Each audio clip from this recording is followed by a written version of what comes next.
여러분 안녕하십니까? 광주 MBC 뉴스투데이입니다. 먼저 오늘의 주요 뉴스입니다. 금호타이어 노사가 경영 정상화 계획에 합의할 가능성이 희박해지면서 운명의 날을 맞고 있습니다. 김영철 북한 통일전선부장의 평창올림픽 폐막식 참석을 놓고 여야가 극한 대치를 보이면서 5.18 특별법 처리에 난항이 예상됩니다. 민주당 광주시장 후보자들이 당원 명부 유출 사건 등으로 과열 경쟁을 벌이고 있는 가운데 민주당이 후유증을 최소화하기 위해 조기 경선을 검토하고 있습니다. 어등산 관광단지 개발 사업의 성패를 가늠할 민간 사업자들의 참여 여부가 이번 주에 드러날 것으로 보입니다. 해외 자본 인수설이 나오면서 금호타이어 노사가 오늘까지 경영 정상화 계획에 합의할 가능성이 사실상 희박해졌습니다. 채권단이 이미 노사 합의가 안 되면 강력한 후속 조치를 예고한 가운데 노조는 총파업도 마다하지 않겠다고 맞서고 있습니다. 정영욱 기자입니다. 큰 틀에서 합의를 이뤄가며 구분응선을 넘는 듯했던 금호타이어 노사 협상이 주말 이틀 동안 전면 중단됐습니다. 중국 타이어 업체 더블스타의 인수설이 다시 불거지면서 대화 창구가 아예 막힌 겁니다. 이로 인해 오늘까지 채권단에 내야 할 경영 정상화 방안 마련도 사실상 어렵게 됐습니다. 노조는 더블스타에 매각돼 굴욕적인 노동을 하느니 가름할 수 없는 고통이 따르더라도 감수하겠다며 차라리 법정 관리를 선택하겠다는 입장입니다. 또 해외 매각이 추진될 경우 총파업을 포함한 모든 물리적 수단을 동원해 투쟁하겠다고 밝혔습니다. 이에 대해 사측은 회사의 생존을 위해 노사 합의가 반드시 필요하다며 노조의 태도 변화를 촉구했습니다. 위험한 결정은 가혹한 구조조정으로 이어질 수 있다며 지금은 눈앞에 닥친 법정 관리의 위기를 피하는 게 시급하다는 겁니다. 채권단은 이미 오늘까지 노사 합의가 실패하면 차입금 만기 연장 등 유동성 대책을 무효화하고 단기 법정 관리 등 강력한 후속 절차를 예고한 상태입니다. 노사 합의가 불투명해지면서 금호타이어의 운명이 바람 앞의 촛불처럼 위태로운 상황을 맞고 있습니다. MBC 뉴스 정용욱입니다. 어등산 관광단지 개발 사업의 성패를 가늠할 민간 사업자들의 참여 여부가 이번 주에 드러날 것으로 보입니다. 광주시는 사업에 참가할 뜻이 있는 업체들의 참가 의향서를 오는 28일에 접수하고 4월 말까지 사업 계획서를 받은 뒤 평가 과정을 거쳐 우선 협상 대상자를 선정하기로 했습니다. 광주시는 참가 의향서 접수와 관련해 여러 업체들의 문의가 있다고 밝혔지만 참가 면적이 대폭 축소되면서 참가 업체가 얼마나 될지는 미지수입니다. 김영철 북한 통일전선부장의 평창 동계올림픽 폐막식 참석을 놓고 여야가 갈등을 빚으면서 5.18 특별법 처리에 난항이 예상됩니다. 독립적인 잔상조사위원회 설치를 내용으로 한 5.18 특별법은 국회 국방위원회를 통과해 오는 27일 법사위원회와 28일 본회의 상정 절차만을 남겨놓고 있습니다. 그렇지만 북한 김영철 통일전선부장이 머무는 27일까지 민주당과 한국당의 갈등이 더욱 첨예화될 가능성이 커 법사위원회 통과를 장담할 수가 없는 상황입니다. 지방선거 광역의원 예비후보 등록도 다음 달 2일로 다가왔지만 정수 조정에 따른 이견으로 공직선거법 개정안 역시 아직 처리되지 못하고 있습니다. 주말에 이어 월요일인 오늘도 포근하겠습니다. 한낮에는 봄 기운이 물씬 느껴지겠는데요. 다만 현재 아침에는 조금 쌀쌀합니다. 광주가 영하 2도, 나주가 영하 5도, 곡성이 영하 6도로 시작을 했고요. 한낮에는 광주 14도를 비롯해서 대부분 지역 13도 안팎에 머물며 예년보다는 포근하겠습니다. 아침과 낮의 기온차가 15도 이상 크게 벌어지는 만큼 옷차림 잘 해주셔야겠습니다. 오늘 하늘도 맑고 미세먼지도 보통 수준 보이는데요. 오후에는 조금 높아질 가능성이 있겠습니다. 또 여전히 광주와 전남 지역에 건조특보가 내려진 가운데 대기가 메말라 있습니다. 모레 수요일에 비가 내리면서 이 건조함을 일시적으로나마 달래줄 것으로 예상됩니다. 현재 기온 광주가 영하 1.4도, 나주가 영하 7도까지 떨어져 있고요. 낮 기온은 영광이 10도, 장성 12도, 담양과 화순은 13도까지 오르겠습니다. 강진과 장흥 14도로 대부분 지역 어제보다는 1도에서 2도가량 높은 기온 보이겠고요.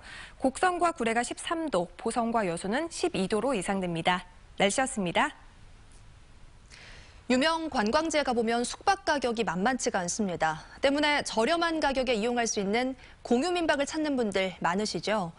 하지만 이들 숙박업소 상당수가 불법으로 운영되고 있어 각종 문제가 발생하고 있습니다. 보도에 조희원 기자입니다. 인터넷상에 유명한 공유민박 사이트입니다. 검색창에 여수를 입력하자 아파트와 오피스텔 등 주거시설을 빌려주겠다는 글이 수없이 나옵니다. 관련 후기만 6천 개가 넘습니다. 여수뿐만 아니라 순천과 제주 등 전국의 유명 관광지도 사정은 마찬가지. 늘어나는 관광객만큼 숙박요금이 크게 오르자 상대적으로 저렴한 가격에 이용할 수 있는 공유민박을 찾는 사람들이 늘고 있습니다. 사람들이 직접 평가 써주니까 그런 게 편리하기도 하고 또 되게 에어비앤비가 다른 데에 비해서 되게 저렴한 편이어가지고 이용하게 됐습니다. 하지만 이들 공유민박에 대한 불만이 터져나오고 있습니다. 이달 초 여수의 한 아파트에 공유민박을 금지하는 공문이 붙었습니다. 소음이나 쓰레기 무단 투기 등으로 불편을 겪는다는 민원이 제기된 겁니다. 아파트와 연립주택 등 전용주거 지역을 내국인에게 임대하는 건 현행법상 불법. 무신고 영업이기 때문에 숙박하다 안전사고가 나도 보상을 받기 어렵습니다. 공유민박 사이트에 아파트 한 곳을 직접 등록해 보겠습니다. 숙박업 신고를 한 곳인지 확인하는 절차 없이 쉽게 등록할 수 있습니다. 신고 없이 숙박시설을 대여할 수 없다는 안내문이 있지만 권고에 그치는 수준입니다. 공유민박에 대한 민원이 쏟아지자 시는 단속에 나섰지만 어려움이 많습니다. 업체들 수가 많으니까 3명이서 단속하는 데는 한계가 있죠. 주로 이제 무신고 숙박업은 제보에 의해서 우리가 단속을 하게 되고 관련 입증자로 체증하는 것이 제일 어렵죠. 그러다 보니까. 현재 전용주거시설을 활용해 공유민박 영업을 할 수 있게 하는 내용의 법안은 찬반 논란 속에 국회에서 논의 중입니다. 이에 따라 무신고 숙박업을 둘러싼 주민들의 피해와 안전 문제를 제기하는 민원은 당분간 계속될 것으로 보입니다. MBC 뉴스 조희원입니다. 어제 오후 4시 30분쯤 광주시 남구 진월동 푸른길 공원에서 세퍼트 2마리가 소형견 3마리를 물어 죽여 산책하던 주민들이 대피했습니다. 현장에 출동한 경찰과 소방대원들은 목줄과 입마개를 착용하지 않은 세퍼트 2마리를 포획했고 달아난 세퍼트 2마리도 5시간 만에 모두 포획했습니다. 경찰은 견주 70살 김모 씨를 상대로 정확한 경위를 조사하고 있습니다. 근로자의 안전을 소홀히 한 공사관리자에게 집행유예가 선고됐습니다. 광주지법 형사 2단독은 지난해 광주의 한 주택보수공사 현장에서 사다리에 올라가 작업을 하는 근로자에게 안전모를 지급하지 않아 추락사에 이르게 한 혐의로 기소된 공사업자 65살 A씨에게 금고 8개월에 집행유예 1년을 선고했다고 밝혔습니다. 법원은 숨진 근로자가 혼자 사다리를 타고 높은 곳에서 작업을 하는데도 근로자에게 필요한 조치를 취하지 않았다며 A씨의 업무상 과실을 인정했습니다. 민주당이 광주시장 후보들 사이의 과열 경쟁을 막고 후유증을 최소화하기 위해 조기 경선 카드를 검토하고 있습니다. 민주당은 과열 경쟁에 따른 내부 분열의 우려 때문에 광주시장과 충남도지사 등 일부 지역의 경선 시기를 앞당기는 방안을 검토하고 있습니다. 이에 따라 4월 말쯤으로 예상되어 온 민주당의 광주시장 후보 경선이 4월 초쯤으로 당겨질 수도 있을 것으로 보입니다. 6.13 지방선거가 100일 앞으로 다가온 가운데 민주평화당과 바른미래당은 호남광역단체장 후보군을 내지도 못하는 등 후보 기근 현상이 이어지고 있습니다. 민주평화당은 중진 의원들을 전면 배치해야 한다는 당원들의 요구가 높지만 14석으로 원내 교섭단체를 구성하지 못한 데다 의석 하나가 아쉬운 상황이어서 현역 차출 카드를 꺼내지 못하고 있습니다. 바른미래당도 분당 이후 지지율이 낮아지고 반안철수 정서도 강해져 출마 후보 기근 현상으로 이어지고 있습니다.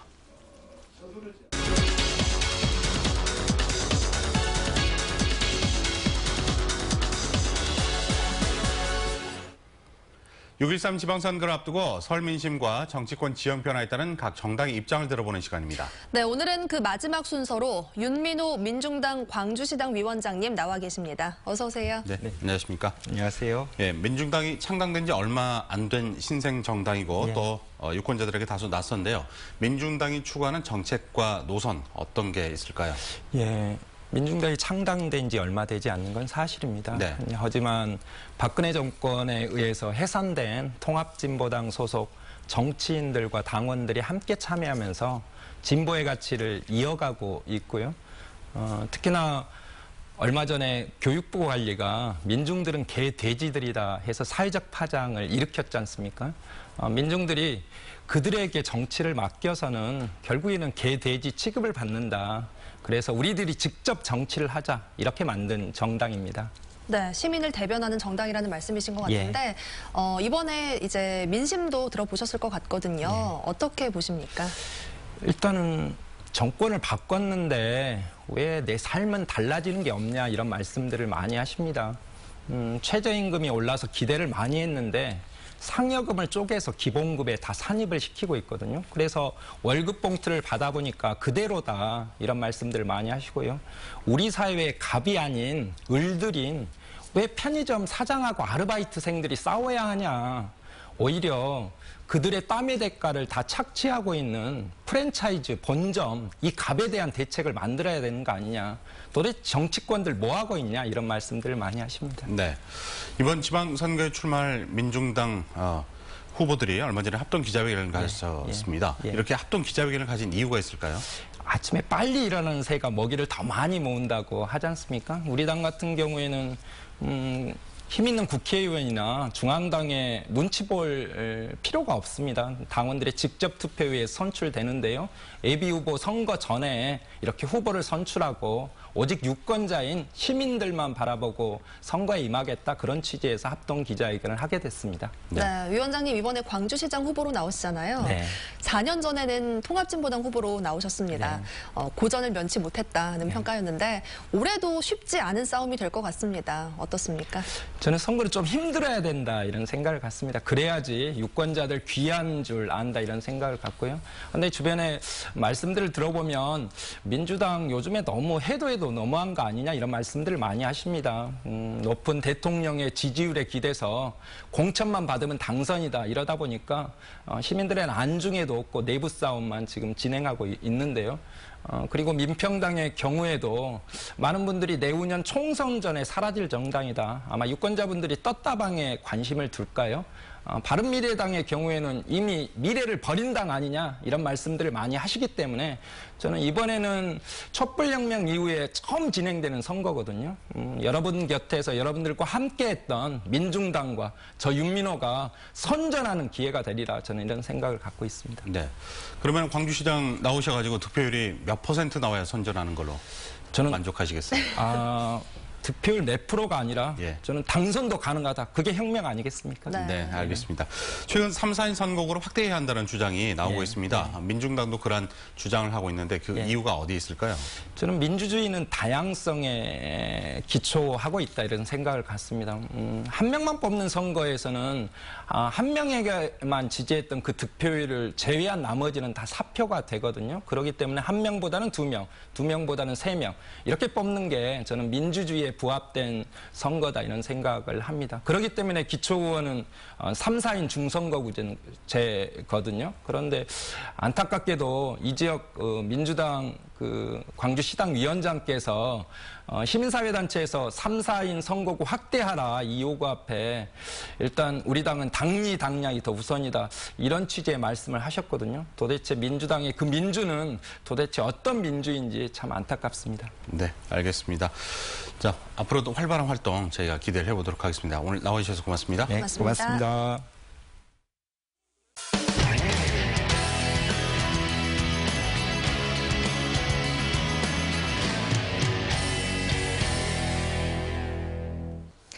오는 6월 지방선거를 앞두고 청소년들이 거리로 나서고 있습니다. 우리도 투표하게 해달라고 요구하는 건데 부산에서도 선거권 연령을 만 18세로 낮춰달라는 목소리가 커지고 있습니다.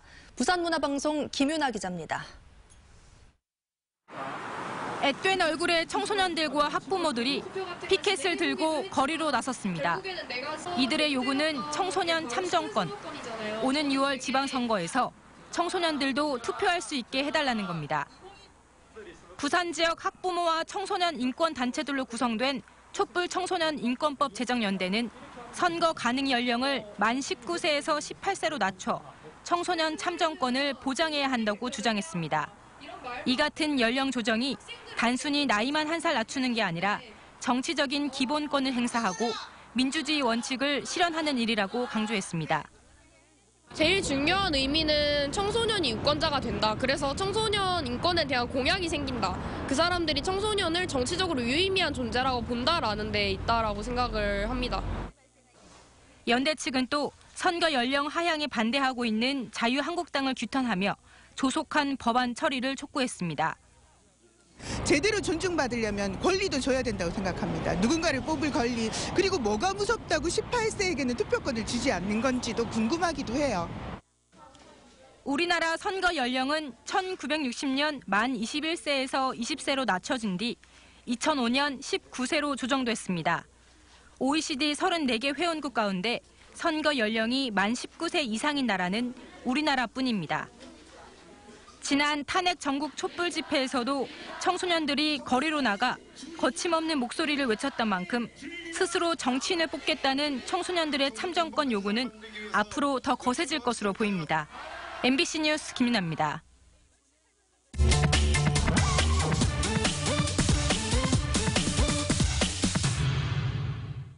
지난 한 주 SNS에선 어떤 뉴스가 시민들의 이목을 끌었을까요? 광주 도시철도 2호선과 광주시 공무원 채용 777번 마을버스였습니다. SNS에선 어떤 댓글이 달렸는지 살펴보겠습니다. 지난주 윤장현 광주시장이 도시철도 2호선을 원안대로 추진하지만 임기 내 착공하지 않는다는 뉴스 전해드렸습니다. 임기 내 착공 포기를 한 것은 일부 시민단체의 요구를 받아들인 결과기도 한데요. 그래서일까요?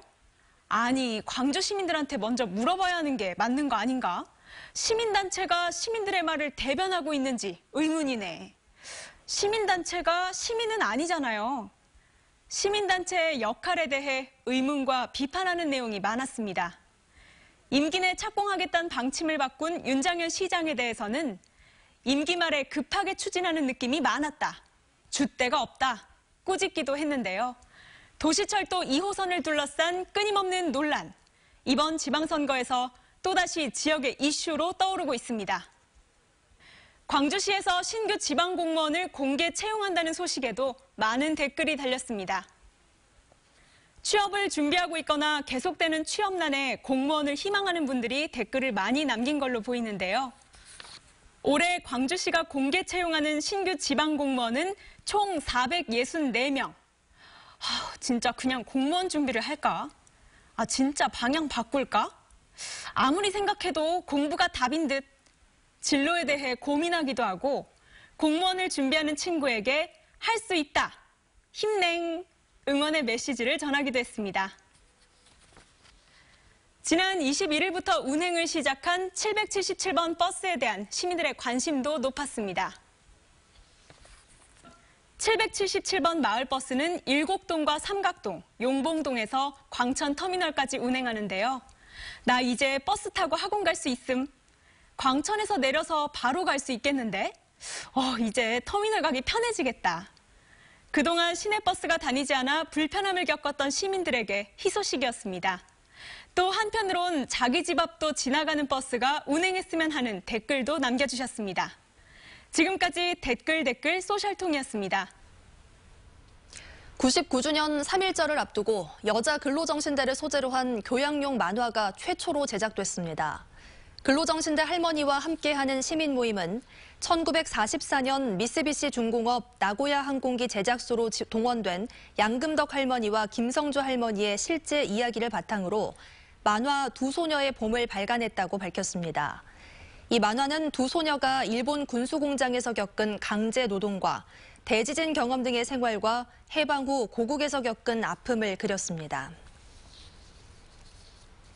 졸업 시즌을 맞아 청년 희망 일자리 박람회가 열립니다. 산업통상자원부는 청년 실업 해소를 위해 오늘 김대중 컨벤션 센터에서 삼성전자와 SK하이닉스 등 81개 기업이 참여한 가운데 일자리 박람회를 개최합니다. 참가한 기업들은 현장 면접을 통한 즉시 채용, 향후 채용 절차에 대비한 인재풀 확보 등 기업별 상황에 맞게 다양한 구인 활동에 나섭니다. 광주시 교육청이 지역 다문화 학생을 위한 통번역 서비스를 제공합니다. 광주시 교육청은 광주에 재학 중이거나 공교육 진입을 준비 중인 다문화 학생들에게 중국어와 베트남어, 캄보디아어 등 11개 언어 통번역 서비스를 지원한다고 밝혔습니다. 통역이 필요한 각 학교와 산하기관이 광주국제교류센터에 이메일로 서비스를 신청하면 비용을 시교육청이 100% 부담합니다. 5.18 38주년 행사위원회가 올해 기념행사가 끝난 뒤 백서를 발간합니다. 5.18 행사위는 전문가와 시민들로 구성된 모니터링단을 운영해 올해 10여 개 사업, 200개에 달하는 올해 기념행사를 평가한 뒤 개선 내용과 제언 등을 담은 5.18 기념행사 백서를 발간한다고 밝혔습니다. 그동안 회계정산 형식의 결과 보고서는 있었지만 백서 발간은 올해가 처음으로 행사위는 5월 행사의 지속성과 연속성을 갖기 위해 백서가 필요하다며 이를 바탕으로 40주년 행사를 준비해 나갈 계획이라고 덧붙였습니다. 우리 사회의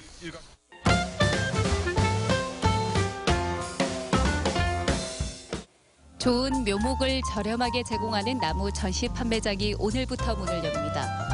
땅속 평균 기온이 6.5도 이내인 지금이 나무 심기에 좋기 때문인데요. 산림조와 광주전남 지역본부는 오늘 나무시장 개장을 알리는 행사를 열 예정입니다. 장성 오지마을 주민들의 발노릇을 했던 100원 행복택시가 확대 운영됩니다. 기존의 20개 마을이던 수혜 대상을 28개 마을까지 확대한 건데요. 8개 마을 300여 명의 주민이 추가로 혜택을 받게 될 것으로 보입니다. 화순군에 거주하는 중고등학생 신입생 천여 명은 군으로부터 교복비를 지원받게 됩니다. 지원 금액은 교복 구매 상한선인 30여만 원 내인데요. 군은 학교 측과 세부적인 시행 절차를 협의해서 이번 학기부터 지원 사업을 추진할 계획입니다. 명작 발레의 하이라이트 장면을 보여주는 갈라 콘서트를 이제부터는 매달 볼 수 있게 됩니다. 지난 주말 해적과 고집쟁이 딸 등이 공연됐고요. 오늘 3월에는 베니스의 카니발을 군무 형태로 재해석한 작품 등이 준비 중입니다.